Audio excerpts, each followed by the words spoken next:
इस तरह के चोरों को कंट्रोल किया जाता है। जिन लोगों ने बाहर से साजिश करके आपके ऊपर मुसल्लत किया, उनको पता है कि ये उनके सारे हुक्म मानेंगे, वो एक बार से कंट्रोल होंगे।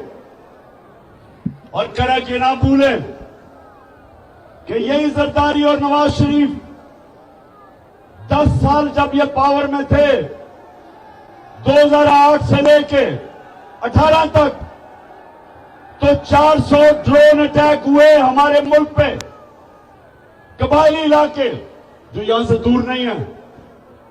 400 ड्रोन अटैक हुए इन दोनों के, जब ये दोनों हुक्मरानी कर रहे थे। कोई दुनिया में मिसाल नहीं,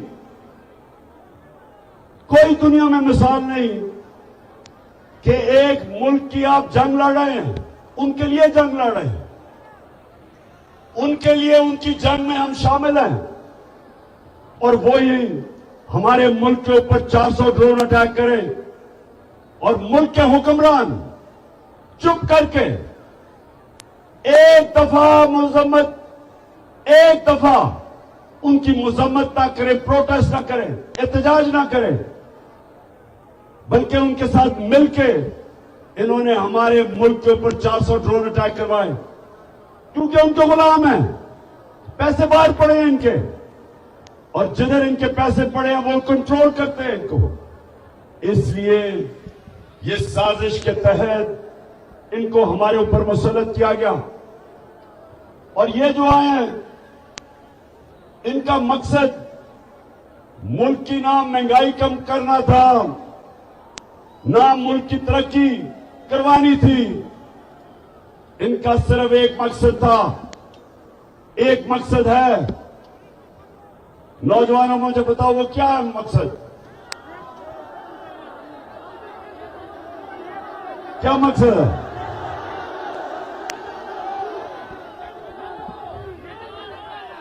एक मकसद है कि जो इन्होंने पिछले 10 साल मुल्क को लूटा, अब वो चोरी जो अरबों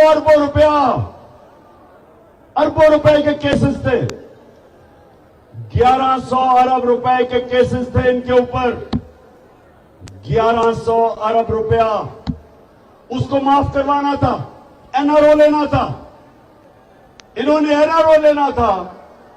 और जिन्होंने बैरूनी साजिश की वो इनको पुतला बना के कंट्रोल करना चाहते थे ताकि पाकिस्तान को कंट्रोल किया जाए। इसलिए करक नौजवानों, आपने मेरा साथ देना है और मैंने इनका मुकाबला करना है। मेरी नजर में एक दफा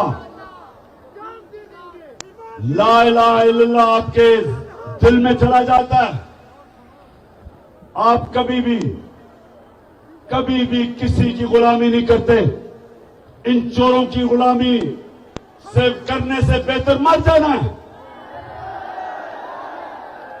अमेरिकनों के गुलामों की गुलामी करने से बेहतर है कि इंसान जिंदा ही ना रहे। इसलिए मैं इनका मुकाबला करूंगा। और नौजवानों, आपने मेरे साथ चलना है। क्या चीज उसमें टेप में आई? इसमें 3 चीजें खास तौर पे सामने आई। पहली चीज कि मरियम का दामाद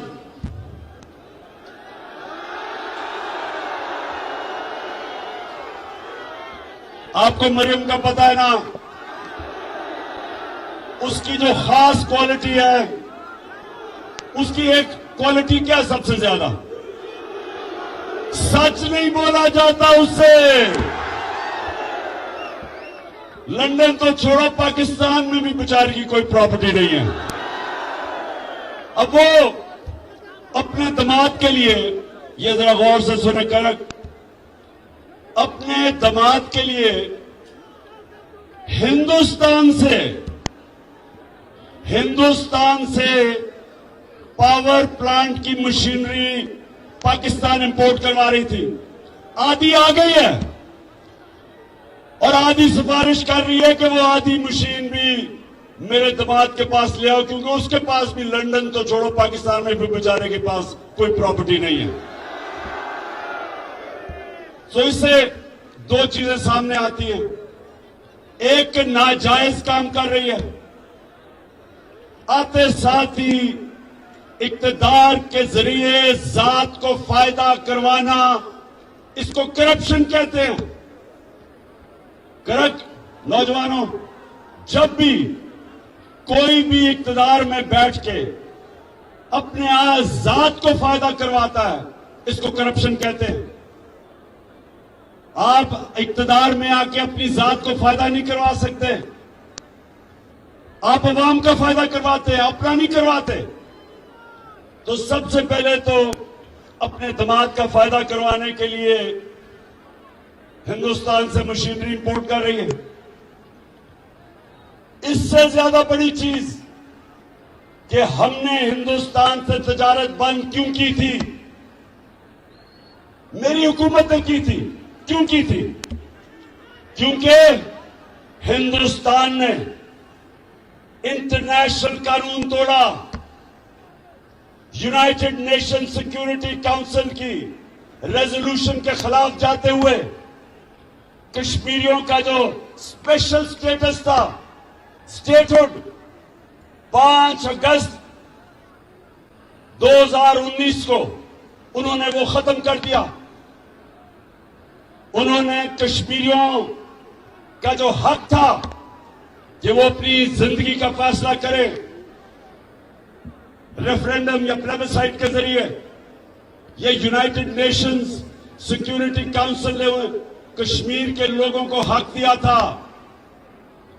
ये इंटरनेशनल कम्युनिटी ने कश्मीर के लोगों को हक दिया था कि वो फैसला करें कि वो हिंदुस्तान के साथ रहना चाहते हैं या पाकिस्तान के साथ। तो 2019 5 अगस्त को हिंदुस्तान ने यूनाइटेड नेशंस की सिक्योरिटी काउंसिल की रेजोल्यूशन की खिलाफ वर्जी की और उनका स्टेटहुड ले लिया। तब हमने तजारत बंद की, इसलिए हमने बंद की। अब ये हुकूमत, इंपोर्टेड हुकूमत, अब ये आके कोशिश कर रही है वो तजारत खोलने की, और अभी खुली नहीं है। लेकिन मरियम का दामाद गैर कानूनी तौर पे मशीन हिंदुस्तान से ले रहा। तो सबसे पहले तो ये समझ जाओ, मेरे पाकिस्तानियों समझ जाओ कि इनके लिए इनका खुदा सिर्फ पैसा है। ये ला इलाहा इल्लल्लाह नहीं है इनके लिए पैसा खुदा है।